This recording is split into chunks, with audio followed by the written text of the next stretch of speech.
Hey, Rocky fan! Are you gonna have a great day? Are you gonna go get them? You gonna get fired up? You gonna go close some deals today? You gonna go get some customers? You gonna go make some people's day? You better. That's how we roll around here, my friends. We are excuse me.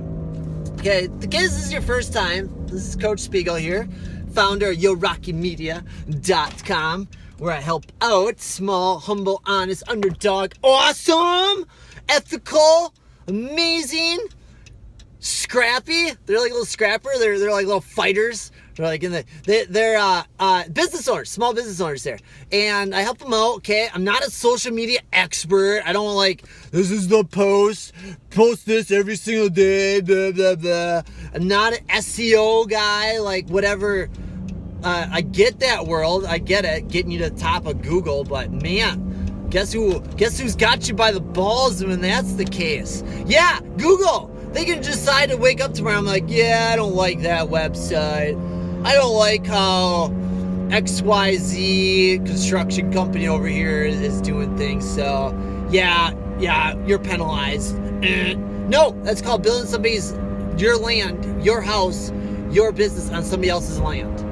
Yeah, no thank you. It's helpful when it's there. It's immensely powerful, but I specialize in getting you customers, getting you leads through using social media as a tool.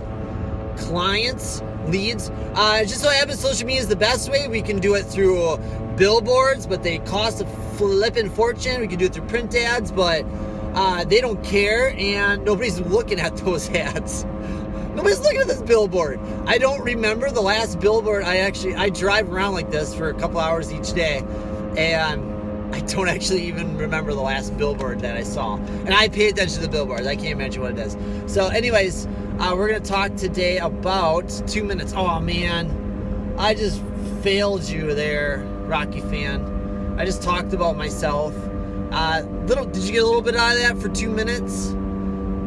I feel bad. I got to tell you something really, really important, really, really valuable right now to make it worth your time that you stayed on for 2 minutes here. Listen to me babble about Yo Rocky and what we're about here at Yo Rocky Media. So, what else I got to tell you? So, hold on, I got it written down here. Hold on.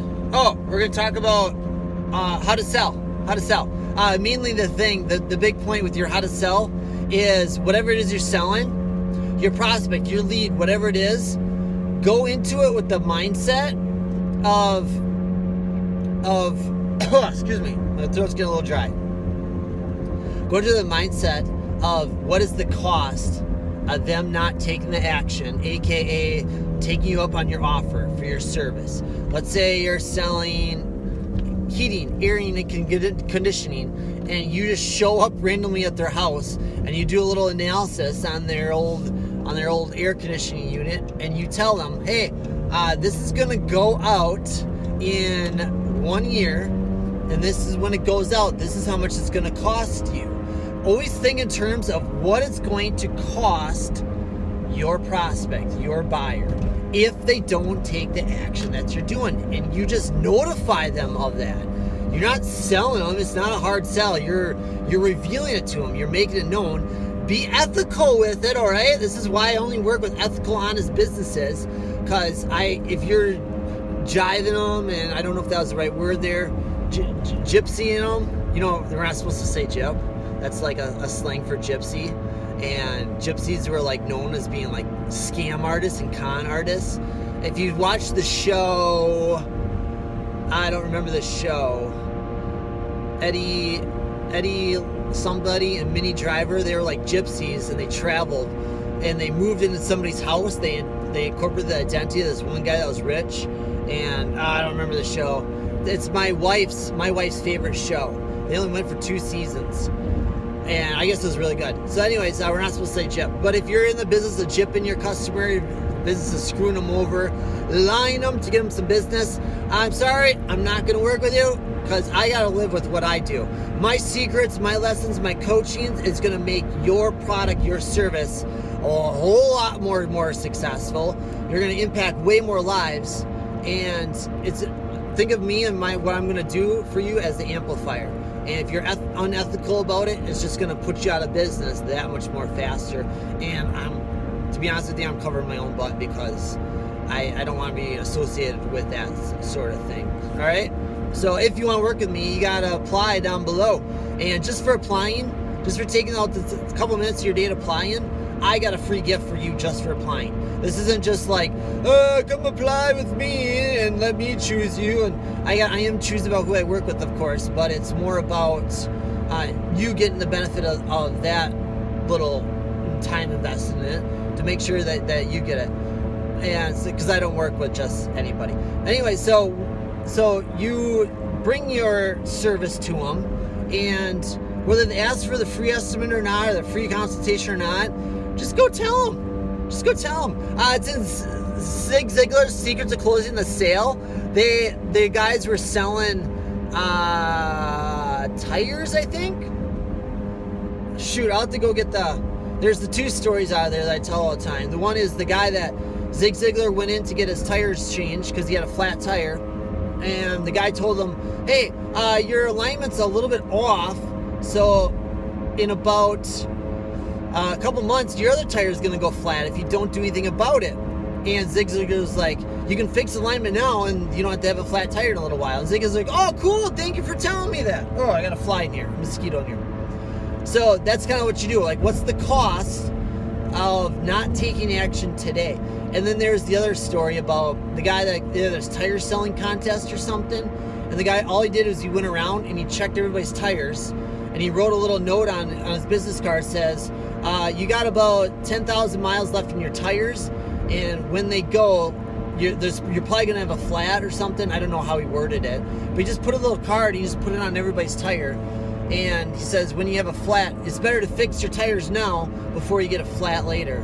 And that way you don't have to battle with the flat. He basically told him on this card, what's the cost of you not taking action right now? And he just did it to everybody. He just blanketed them all. He didn't wait for somebody to call him up and say, hey, what do you charge? What's your estimate? Can I come in for a free estimate? Blah, blah, blah, blah, blah. No, he just went right out and said that. And I think people are kind of scared of doing that because they're kind of scared of telling them because they don't want to be the bringer of bad news. They're like, they feel it's a little too assertive. How about you're doing it to help them out? If you're honest about it and you're believing it, say, if you don't fix this heating, the air conditioning now, it's going to cost you $10,000. You fix it now, it's going to cost you $3,000. Tell me, would you rather spend $3,000 or $10,000 to fix this? And they say, I'd rather spend $3,000. Great, we got to take care of this today. If you don't have the money today, what makes you think you're going to have it later? And that flies in the face of one of my other lessons is people are a whole lot more attached to today's money than future's money. So even with that $3,000 investment, see how you can like payment plan it out for them. Like make it super easy. Say, I guarantee my work, so it's free. You don't have to pay any payments for like 2 months. And then after the payments kick in and da-da-da. Whatever it is, that they walk away with the transaction in hand, okay? They're a whole lot more attached to today's money than future them's money. Does that make sense? Yeah. So be thinking of what's the cost of not doing business. Okay, I'm driving by a billboard here. And it's Menards, of course. Menards doesn't really have to worry about this stuff. I'm more so for the underdog. Like we use a lot of what's called guerrilla tactics. I call it Red Dawn tactics. If you've ever seen Red Dawn, you know what I'm talking about. Like the guerrilla, like little bit against many. Like those guerrilla tactics. So Menards is kind of in a different beast. And I don't say, if you want to hear a secret, I think Menards could probably cut their advertising budget, their marketing budget by 80% because they spend millions on these billboards and these commercials and that people are just tuning out. That's probably not very effective and they'll probably be just fine. But don't tell them I said that because there's people that's their job and their jobs might get cut. But I just think there's smarter ways of going about it. That's all. Good talk today. How to sell, how to get your stuff out there. Talk about the cost. whatever it is you're selling. I don't care if you're selling $1 million thing that's going to save your prospect millions of dollars. Say this is how much that it's costing you not doing business with us. Just straight up tell them that. Say, are you okay with losing $50,000 a month by not having our service, our product in your life? Are you okay with that? And they say no. Great. Here's the form. Sign down. And you gotta go into your closings. If you want to practice your closings with me, I'll work with you on that front. But I'm more about getting you in the door, getting you those leads and those clients, and then I gotta find out what your sales process is, because to figure out these leads are even worth it for you to get. Good talking to you, Rocky fan. Go get them today. Go light them up. Bye for now. Mwah.